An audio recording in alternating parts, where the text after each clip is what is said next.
Okay, it's cold, it's windy. We all know what happened last Friday. That farmer that was acquitted for shooting that native in Saskatchewan. Well, okay. There's a lot. Racism has always been very, very, very bad in Saskatchewan, out west. It's terrible. The selection of the jury, very, very flawed. But then again, it could be an Indian, could be a black guy, could be a Frenchman, white person, all drunked up. And they were just driving a truck. And I guess they tried to steal next door neighbor. Then the farmer got out, next thing you know, a native was shot dead. Then he was acquitted, not even a manslaughter verdict. But anyway, there's protests all across Canada, and tonight I guess there's a protest at City Hall. It's cold, it's windy. I'm gonna keep this camera on. I said there'll be maybe, I'll say 30 people. And they said they're gonna be inside City Hall. I can't stand being in the same room as that idiot mayor, Michael Bryan, which I think he's a racist against the native because he doesn't mind that people piss in the St. John River from removing that portable washroom right beside St. Mary's. So anyway, I'm gonna shut up. I might get lucky, they might not allow me at City Hall. But I'm gonna keep this rolling for about 10 minutes. Oh my God, the ice. Oh, but don't break the camera. Matter of fact, this is a Canon camera. If you want one like this, a beautiful camera, you could buy it right. No, I think there's more right here. Harvey's. Okay, 7 o'clock. I'll shut up. Oh, more than 30 people.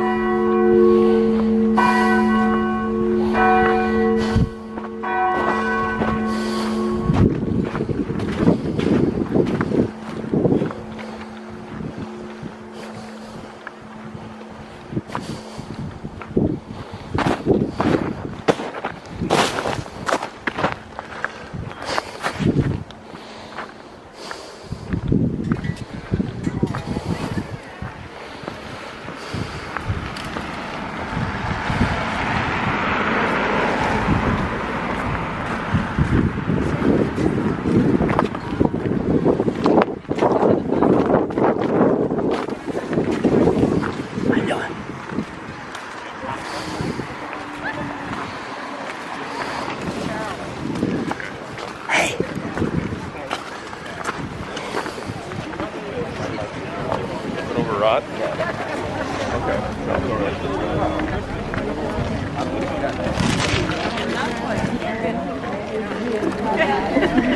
Alright, I'll go to the stew.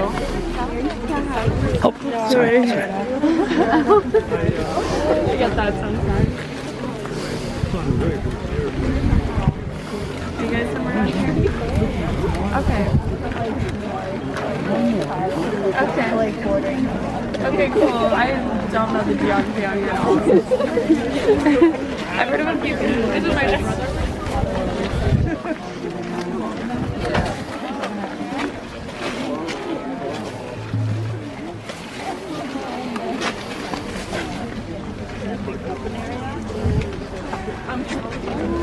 Oh yeah.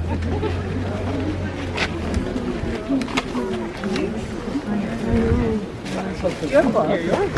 I do. Okay. You want mine?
don't have to.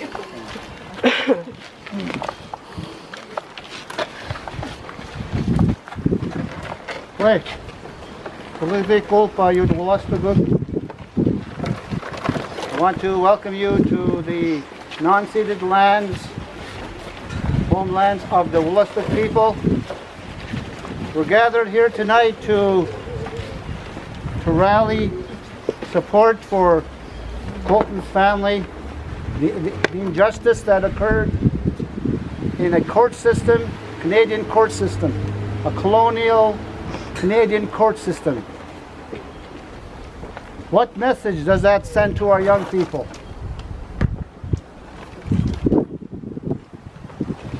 When a young man is shot and killed in cold blood, what message, what trauma is that going to leave for our young people? Who can they trust when they can't trust the justice system in Canada?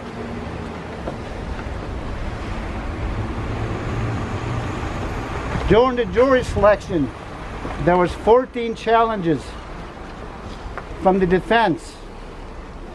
And the 14 challenges were all people of darker skin. There was only a white jury with a white judge. Again, what does that say to our young people? Our prisons are filled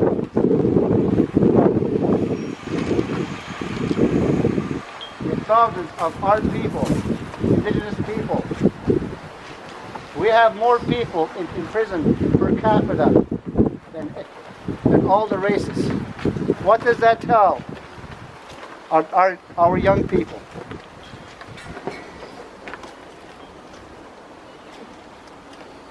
My heart goes out to that poor family who has to live with this for the rest of their lives.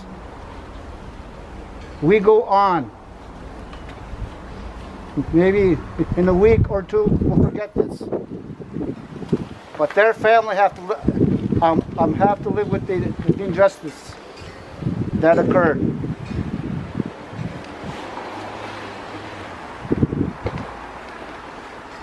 Trudeau government promised justice reform during his election.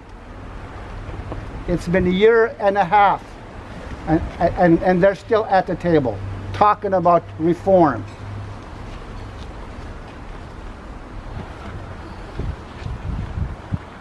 Where's this nation-to-nation relationship, this truth and reconciliation with our people? Still at the table. Still words, false words, lies, and the injustice.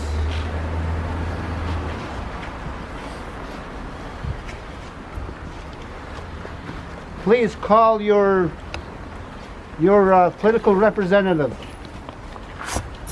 Send them letters, emails. Let them know what is happening here in Canada.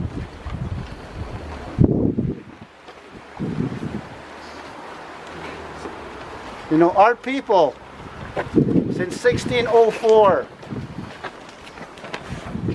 was faced with injustice. That very first ship that hit our shores.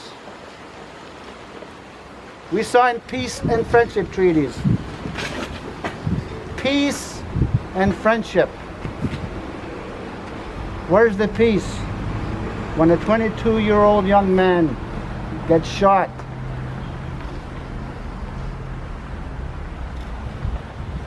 He said,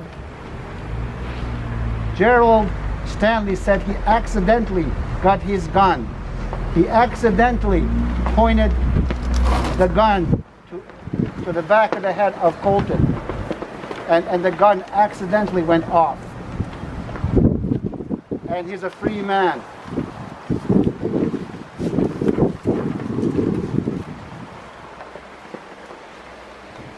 Where's the justice? I want to leave you with a song, prayers love for the family that's left behind with a dead son, a brother, a cousin, grandson.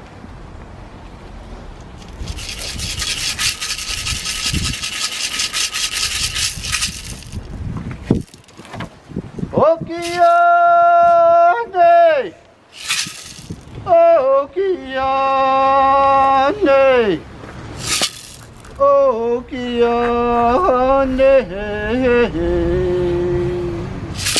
Okiane! Okiane! Okiane! Okiane!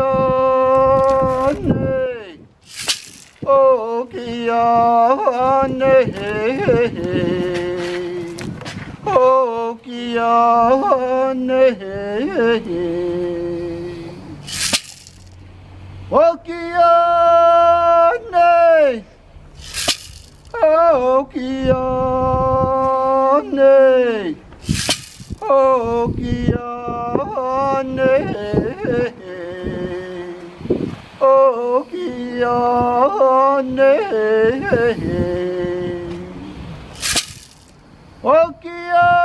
Okiane!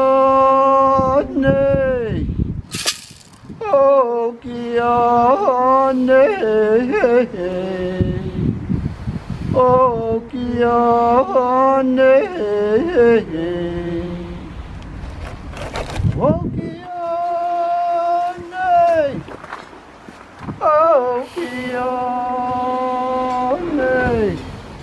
Okiane!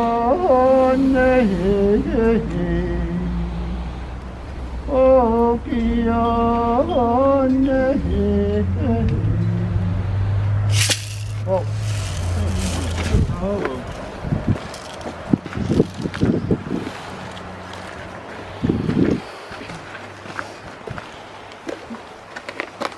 Hi everybody, I'm Alexa Metallic, the Indigenous Student Representative at St. Thomas, and I'm going to be reading a joint statement on the Stanley Trial verdict from the Faculty of Native Studies at the University of Alberta, the Department of Indigenous Studies at the University of Saskatchewan, and the Department of Native Studies at the University of Manitoba. Like most people, when we heard the not guilty verdict in the Stanley trial, we struggled and continue to struggle to understand how it could have been reached. However, though we are shocked and angered, as scholars and staff who teach and research in Indigenous Studies units and who provide support for our units and our students, few of us are surprised. Most Canadians believe deeply in the image of Canada as a fair and tolerant nation. It is the predominant lens through which Canadians view themselves, and indeed, through which the most of the world views Canada. This verdict gives lie to that myth, but we feel it important to remember that little about the Stanley investigation and verdict is exceptional. It needs to instead be understood as yet another link in a centuries-long colonial chain of injustices that Indigenous peoples, and in this instance, Prairie Indigenous peoples, are well aware of. Indeed, from the official starvation policies, territorial dispossessions, the hangings following the 1885 resistance and residential school origins of the 19th century, to the current overrepresentation of our people in Canada's child welfare system, jails and prisons, as well as the epidemic of missing and murdered Indigenous people in the 20th and 21st centuries, Indigenous people continue to carry the weight and suffer the effects of these intergenerational policies and the trauma that they have produced. As Indigenous Studies scholars and staff who stand in resistance to this unjust verdict, we will continue to research and teach about the ways that colonial structures envelope and constrict the possibilities for justice in nearly every instance. The incidences themselves, how policing agencies and the justice system responds, how jurors are selected and excluded, the manner in which such incidents are talked about publicly and in our homes, the eventual outcomes, and the fact that as Indigenous peoples, we continue to be forced to seek justice from institutions whose track record demonstrates how ill-equipped they are to offer it. We will continue to research, to teach, to to learn, to support our students, and to encourage our institutions to do better and to be better. But ultimately, it is up to the rest of Canada to educate themselves, to learn, to unlearn, and to take action to ensure that these incidences are viewed in the full light of day and held up against the same moral compass Canada uses to evaluate other countries. Finally, we would like to extend our support and condolences to not only the Boushie and Baptiste family, but to other youth in the car that day who will undoubtedly be scarred by this event and the succeeding trial for the rest of their lives. We echo the calls to mobilize and to use our voices, and we do so not just in hope of a better Canada, which has never seemed more distant than it does today, but in recognition of the possibilities beyond what Canada seems to be willing to offer Indigenous peoples today. This statement was co-written by Dr. Chris Anderson, Dean of the Faculty of Native Studies at the University of Alberta, Dr. Robert Innes, Head of Department of Indigenous Studies at the University of Saskatchewan, and Dr. Carrie Miller, Head of the Department of Native Studies in the University of Manitoba.